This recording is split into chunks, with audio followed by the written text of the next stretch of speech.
तो हेलो दोस्तों, कैसे आप लोग। उम्मीद करता हूँ कि आप लोग अच्छे होंगे और आप लोग अपना पढ़ाई अच्छे से कर रहे होंगे। तो प्लीज़ आप लोग मेरे चैनल को जितने भी बच्चे देखेंगे वो सभी लाइक शेयर एंड सब्सक्राइब कर दीजिएगा, ताकि जो आगे का जो वीडियो आए वो आप लोगों तक पहुँच सके। ठीक है, तो आज हम लोग लेके आए हैं बिहार बोर्ड के लिए class 10th Bihar board examination 2026 में क्लास 10th का जो एग्ज़ाम होने वाला मैथ का, उसको देखते हुए उसके किस प्रकार से क्वेश्चन आते हैं वो सभी क्वेश्चन यहाँ दिखाए जाएंगे। लेसन 1 मतलब चैप्टर 1, जिसका नाम है वास्तविक संख्या, रियल नंबर। ठीक है, वो 40 VVI क्वेश्चन है, मान के चलिए। पहला क्वेश्चन है, दो धन पूर्णांक a तथा b के लिए यदि a बराबर b क्यू प्लस r हो तो a बराबर a, option A 0 greater than r,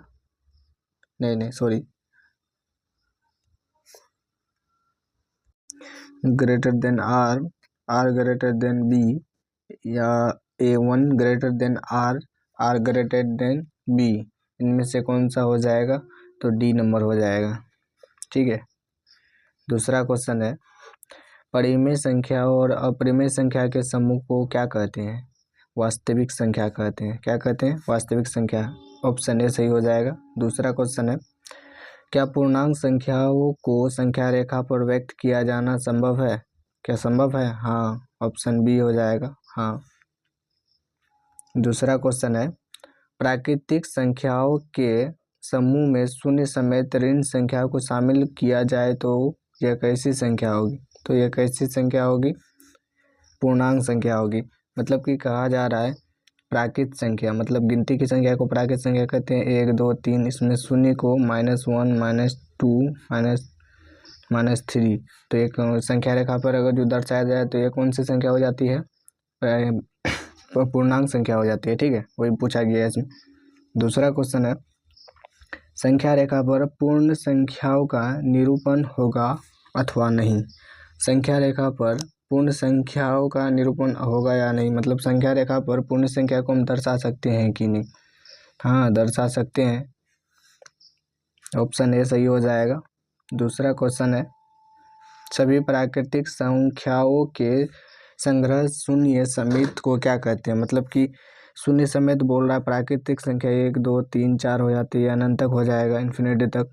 ठीक है, तो ये शून्य संख्या मिला देने पर यह कौन सी संख्या हो जाएगी? पूर्ण संख्या। ऑप्शन ए सही हो जाएगा। दूसरा क्वेश्चन है, अगर पूर्णांक b, a पूर्णांक से पूर्णतः विभाज्य है तो b को a का क्या कहा जा सकता है? यह पूछा गया है, अगर पूर्णांक b, a पूर्णांक से पूर्णतः विभाज्य है तो b को a का क्या कहा जाता है? तो वो भाज्य कहा जाता है। ऑप्शन ए सही हो जाएगा।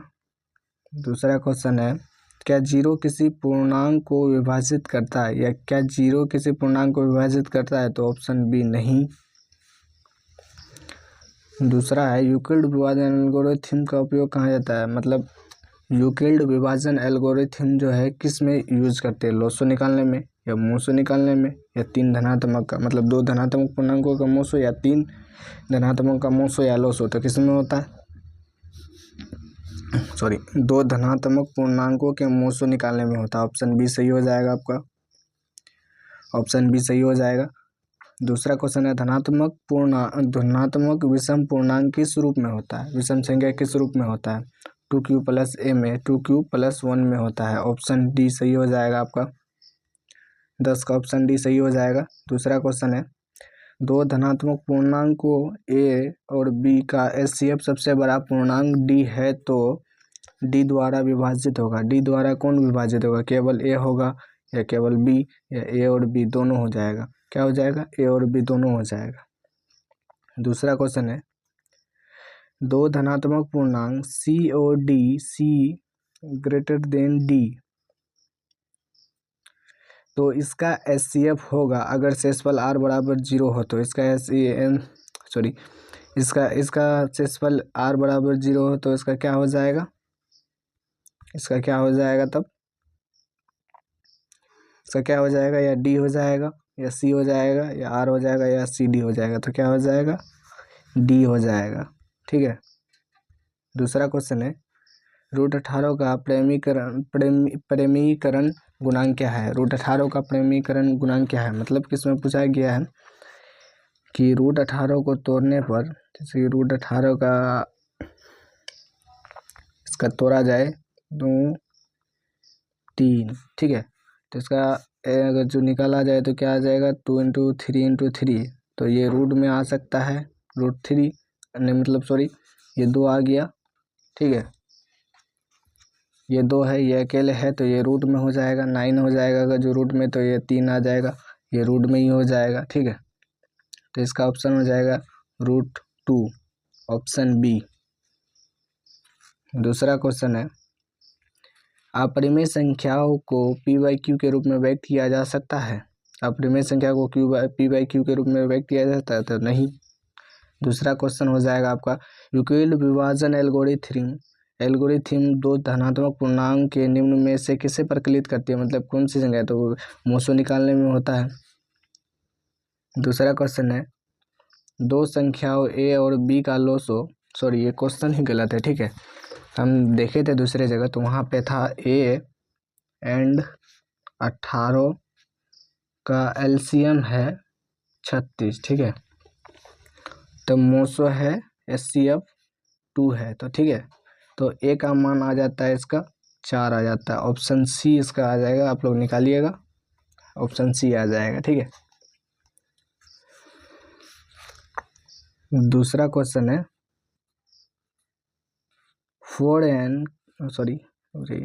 4n के शून्य पर समाप्त होने के लिए अभाज्य गुणनखंड में 2 के अलावे कौन अभाज्य संख्या गुणनफल के रूप में होना चाहिए, कौन होना चाहिए, तो 5 होना चाहिए, ऑप्शन सी सही हो जाएगा। दूसरा क्वेश्चन है अगर p और 2 अभाज्य संख्या है तो √p/q क्या है, अपरिमेय संख्या है या परिमेय संख्या है या दोनों है या इनमें से कौन है, तो कौन है, अपरिमेय संख्या, ऑप्शन ए सही हो जाएगा आपका।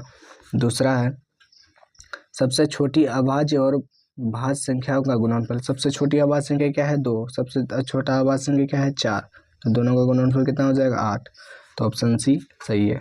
दूसरा है दो क्रमित सम संख्याओं का HCF, मतलब क्रमित मतलब लगातार। ठीक है, दो सम संख्या क्या है, 2 और 4, इसका HCF क्या हो जाएगा, 2 नहीं 4, कोई भी संख्या का कर लीजिए आप, 2 ही आएगा, 2 ही आएगा।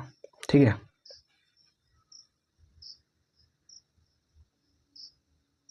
सम संख्या का बोला जाए तो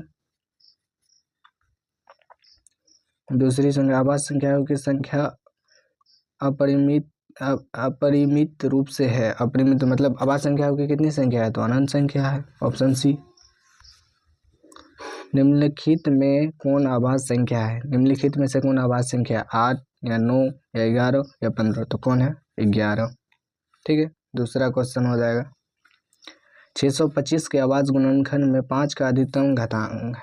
ठीक है, तो यहाँ पर 625 का अभाज्य गुणनखंड में 5 कितनी बार आती है, तो निकाल लो, 1 5 दूनी 10 5 25। ठीक है, 5 25 बार में आ जाएगा, 25 बार में 5 एकम 5। ठीक है, कितने बार आ गया, 1 2 3 4 बार आ गया। ठीक है, तो ऑप्शन डी हो जाएगा इसका, ऑप्शन डी।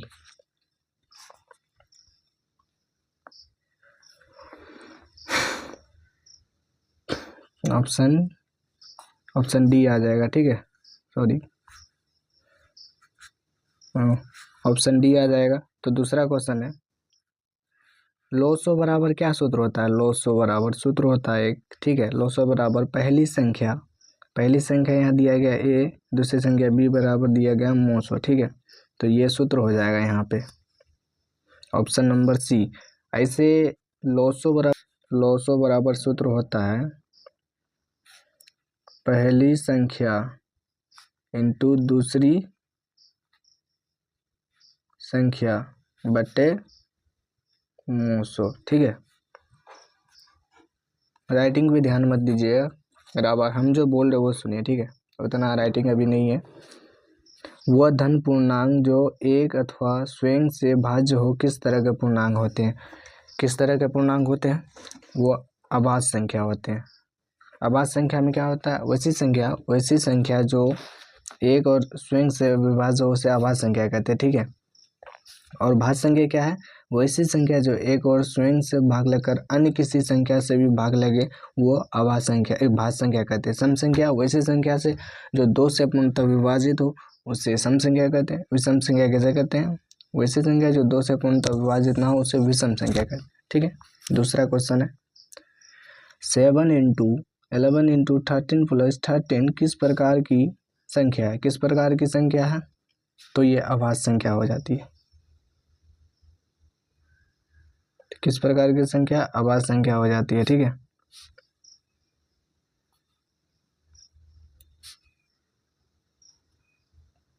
ये किस प्रकार की संख्या हो जाती है? अभाज्य संख्या हो जाती है। अभाज्य संख्या है, ठीक है। ये अभाज्य संख्या हो जाती है, नहीं सॉरी भाज्य संख्या हो जाती है। अभाज्य संख्या को गुणनफल कितना होता है? देखिए अभाज्य संख्या का गुणनफल अभाज्य संख्या ही होता है, प्लस में अभाज्य संख्या है तो ये भाज्य संख्या हो जाएगा, सॉरी। ऑप्शन ए सही है इसका। दूसरा है 1/an, तो ये ऊपर जाएगा तो n माइनस में आ जाएगा, ऑप्शन बी सही है। दूसरा है इसका मोसो निकालें। मोसो में क्या होता है कि इसमें जो कम घात वाला है उसको लिया जाए। 3² 2 × 5, ठीक है। 9 × 10 90, तो ऑप्शन ए सही है। इसमें बोला गया है यदि 65 तथा 117 का मोसो 65m - 117 के रूप में हो तो m का मान, ठीक है। यहाँ m का मान पूछा गया तो m का मान कितना हो जाता है? m का मान हो जाता है 2, ऑप्शन बी। 2, 10 और 20 का लॉसो तथा मोसो क्या है?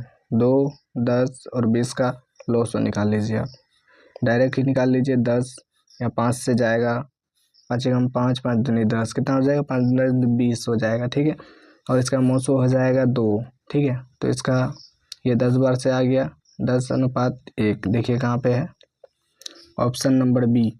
ऑप्शन नंबर बी में है, ऑप्शन नंबर बी सही हो जाएगा। दूसरा क्वेश्चन है दो लगातार संख्याओं का मोसो। दो लगातार संख्या मतलब दो लगातार संख्या 1 और 2 हो गया, तो इसका मोसो क्या होता है? ए है, ए 1 होता है हमेशा, ठीक है, ऑप्शन बी।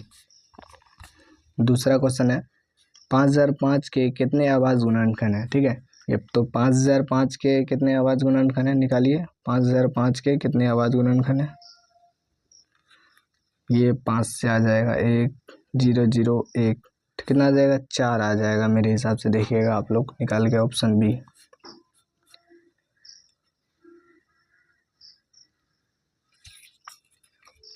सैंतालीस से 379 में भाग देने पर यदि शेष 3 बचे तब भागफल क्या होगा? तो भागफल क्या हो जाएगा, देखिएगा आप लोग, ये निकाल के आप लोग, ऑप्शन बी हो जाएगा, 8 हो जाएगा। आप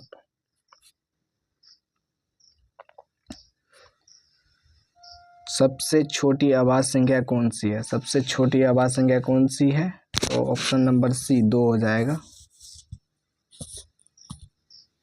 ऑप्शन नंबर सी हो जाएगा, ठीक है। 2 सबसे छोटी अभाज्य संख्या 2 है, सबसे छोटी अभाज्य संख्या 4। तो दूसरा है दो संख्याओं का गुणनफल इतना था, मोसो इतना है, तो लोसो क्या हो जाएगा? लोसो का इसका सूत्र होता है दो संख्याओं का गुणनफल बट्टे में मोसो, ठीक है। तो दो संख्या का गुणनफल कितना है? 8670 या 17, तो इसको काटाइएगा तो 510 आ जाएगा, तो डी ऑप्शन सही है। दूसरा क्वेश्चन है किसी पूर्णांक m के लिए सम संख्या का रूप है। सम संख्या का रूप मतलब m को कोई भी संख्या हो उसमें कुछ भी संख्या जोड़े या गुना करे या कुछ भी करे, वो संख्या सम संख्या ही रहना चाहिए। तो m + 2 करेंगे, मान लेते हैं m मेरा विषम संख्या है, तो इसको जोड़ेंगे तो विषम ही आ जाएगा। इसमें भी विषम संख्या या सम संख्या, इसमें भी जोड़ेंगे या घटाएंगे तो विषम ही आ जाएगा। तो सम संख्या होगा या 2mc। दूसरा क्वेश्चन है पाई 1 है। पाई कौन सी संख्या है? अपरिमेय संख्या है। पीछे हाँ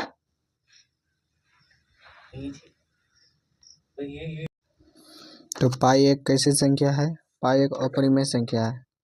दूसरा क्वेश्चन है 1/√2 किस प्रकार की संख्या है? इसमें पूछा गया किस प्रकार की संख्या है, मतलब अपरिमेय संख्या है या परिमेय संख्या है या सम संख्या या प्राकृतिक संख्या। तो कौन सी संख्या है? अपरिमेय संख्या। ऑप्शन ए सही है। दूसरा क्वेश्चन है निम्नलिखित में से कौन अपरिमेय संख्या है? इसमें से कौन अपरिमेय संख्या है? तो 2 अपरिमेय संख्या है। दूसरा क्वेश्चन है π/2 है, π/2 क्या है? अपरिमेय संख्या है। ऑप्शन बी सही हो जाएगा।